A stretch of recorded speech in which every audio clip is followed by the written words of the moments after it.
बिस्मिल्लाहिर्रहमानिर्रहीम। दोस्तों, भाइयों, क्या हाल है? सब ठीक ठाक हैं? अल्लाह पाक से उम्मीद करता हूँ कि सब ठीक ठाक होंगे। दोस्तों, आज की वीडियो काफ़ी इम्पॉर्टेंट होने जा रही है, जिसकी वजह है कि मार्केट एक अपने बुल रन की तरफ तैयारी थी, लेकिन बीच में जंग वाले जो मामला शुरू हुए उसने मार्केट के बुल रन को डिस्टर्ब किया, ना कि डिस्टर्ब किया बल्कि 2 दिनों में आप देखें, थर्सडे और फ्राइडे में मार्केट ने तकरीबन 6000 पॉइंट की करेक्शन ले ली। मार्केट अपना हाई लगा चुकी थी 1,26,700 के करीब। उसके बाद रिवर्ट होके मार्केट तकरीबन 1,22,000 के करीब करीब आ चुकी है। तो दोस्तों, बात यह है कि देखें, मामला ये जो इस तरह के होते हैं पूरी दुनिया में, इसका ना किसी को पता होता है, ना कोई प्रिडिक्ट कर सकता है कि कब किस मुल्क की जंग किसके साथ छिड़ जाए। ठीक है, तो इसी तरह के मामलात होते हैं जो चलते रहते हैं, जो कि पूरी दुनिया की मार्केट पे इम्पेक्ट करते हैं। ये नहीं कि सिर्फ उसी मुल्क की, तमाम दुनिया पे। क्योंकि देखें, अब ये दौर जो चल रहा है ये एटमी दौर है। इसमें अब जो भी मुल्क है वो लगा लें आप, जैसे कि पाकिस्तान लगा लें, इंडिया है, उसके बाद इसराइल, यूके, उसके बाद फ्रांस वगैरह और इसराइल, ठीक है ना, रशिया, चाइना, ये तमाम एटमी मुल्क है। अगर इनकी किसी के साथ लड़ाई छिड़ती है या मामलात होते हैं तो डर होता है कि कहीं खुदा न खास्ता एटमी जंग ना छिड़ जाए। और ये लड़ाई जब बढ़ती है तो सबसे बढ़ के बात ये होती है कि जो पेट्रोलियम की मार्केट है इंटरनेशनल, वो जंप कर जाती है अप साइड में। तो पेट्रोल तो देखें हर मुल्क की एक बुनियादी ज़रूरत है। तो जब उसका रेट बढ़ेगा तो जाहिर सी बात है कि उस मुल्क में पेट्रोल, उनको भी पेट्रोल का रेट बढ़ाना पड़ेगा। वो बढ़ते बढ़ते फिर वो हर चीज़ पे असर अंदाज होता है, क्योंकि ट्रांसपोर्टेशन से चीज़ें आती हैं जाती हैं, तो उससे इन्फ्लेशन दोबारा से पूरी दुनिया का अप जाने का खदशा होता है। ठीक है, तो इस वजह से अब देखें, पाकिस्तान और ईरान का जो कॉन्फ्लिक्ट चल रहा है, जो इनका मामला है, इसमें अब सिर्फ 2 मुल्कों की बात नहीं रहेगी। इसमें जो है अपना मज़ीद कंट्री इसमें एंटर हो चुके हैं काफ़ी।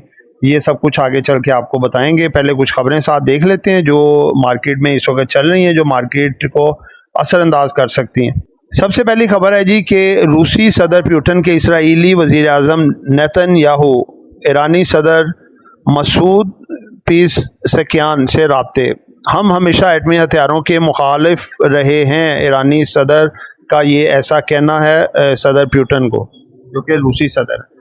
ईरान एटमी हथियार हासिल नहीं करना चाहता, ईरानी सदर का सदर पुतिन को पैगाम। यानी कि देखें, ईरान ये चाहता ही नहीं है, तो उनको इल्हाम नाज़िल हो रहा है, ये जो है अपना अमेरिका या इसराइल, तो वो इसी वजह से हमले कर रहे हैं ना कि ये एटमी बम ना बनाए, या एटमी जो प्रोडक्ट्स हैं वो कोई भी वो तैयार नहीं होनी चाहिए। तो इस लिहाज से इनकी वो जंग है। अगली खबर है जो कि है जी, रूसी सदर का ईरानी हम मनसब और इसराइली वज़ीर आज़म से रब्ता। ईरान और इसराइल के दरमियान तनाव ख़त्म और बातचीत से मसला हल करने पर इतफाक़, इसराइली मीडिया बता रहा है। अब ये खबरें आ रही हैं, ये खबर तो पॉजिटिव है, मार्केटों को उठा सकती है।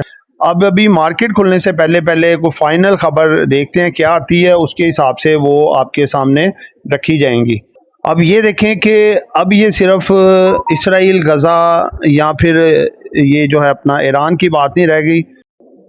जो इंटरनेशनल जरीदे की खबर है कि missiles fired from Pakistan down F-35 over Iran. Iran के ऊपर जो त्यारा आया था इसराइल से F-35, उसको मार गिराया पाकिस्तान के मिसाइल।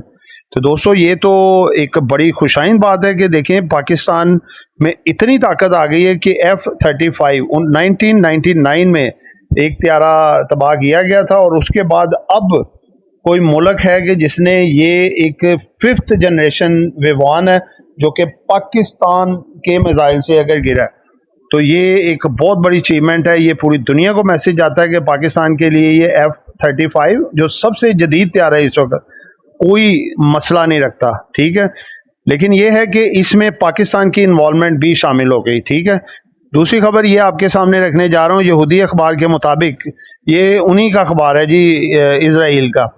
यहूदी अखबार के मुताबिक पाकिस्तानी मिसाइल ने ईरानी हदूद में, जो कि पाकिस्तान से मुंसलिक है, पर इसराइली जदीद F-35 को गिराया है। पाकिस्तान ने अपनी हदूद में रहते हुए इसराइली जहाज को टारगेट किया, जो कि इसका पायलट भी गिरफ्तार कर लिया। ठीक है, ये है जी ये खबर जो कि इन्वॉल्वमेंट साथ पाकिस्तान की डाल रहे हैं। ये आगे खबर है जी कि कौन से 4 कंट्री हैं जो कि अपना इसमें साथ कूद चुके हुए हैं। इसमें पाकिस्तान है, China, Russia, Algeria. These Nations stood with the Iran during the hardest time and the demanding US security council. On the other hand India stands with the Israel. Israel ने एक और जगह पे भी खबर है जी, इसराइल ने जो है वो इंडिया ने अपने कुछ पायलट्स की ऑफर की इसराइल को। उसने कहा भाई हम नहीं ले सकते, आपकी रेपुटेशन जो है पायलट्स की सामने है, आप लोगों ने तो बहुत पिटाई करवाई है पाकिस्तान से, तो लिहाजा हम आपके पायलट यूज नहीं करेंगे। यहाँ तक देखें इनकी इंसल्ट हो रही है इनकी पूरी दुनिया में। आगे जी, Pakistan exports to Saudi Arabia cross $1 billion mark for the first time, यानी कि पहली दफा $1 बिलियन से तजावज कर गई है। भारत को फिर से एक दफा नाकामी हुई है जी FATF में पाकिस्तान को वाइट लिस्ट से निकाल के ग्रे लिस्ट में डलवाने से, क्योंकि इंडिया ने पूरा अपना काम किया लेकिन वहाँ नाकामी हुई है और पाकिस्तान स्टिल वाइट लिस्ट में ही है। बजट 2025-26 GST इंक्रीज हुआ है जी, not increase in hybrid cars. Israel पर जल्द खैबर मिसाइल दागे जाएंगे, दुनिया हैरान रह जाएगी। बहुत बड़ी अचीवमेंट है जी खैबर मिसाइल जो है ईरान की तरफ से, क्योंकि उनके लिहाज से वो उनका ताकतवर तरीन मिसाइल है। दोस्तों ये तमाम खबरें थी। अब ये इसके सामने कैंडल तो हम कल डिस्कस करेंगे। कैंडल जाहिर सी बात है अभी इतनी अच्छी कैंडल नहीं बनी क्योंकि मार्केट माइनस में है। वो प्रेजेंट तो यही कर रही है कि आगे मार्केट कुछ माइनस में ही खुलेगी। ठीक है ना, 1000-1500 माइनस जा सकती है, 1,21,000 और 1,19,500 ये इसके बड़े स्ट्रॉन्ग सपोर्ट लेवल है।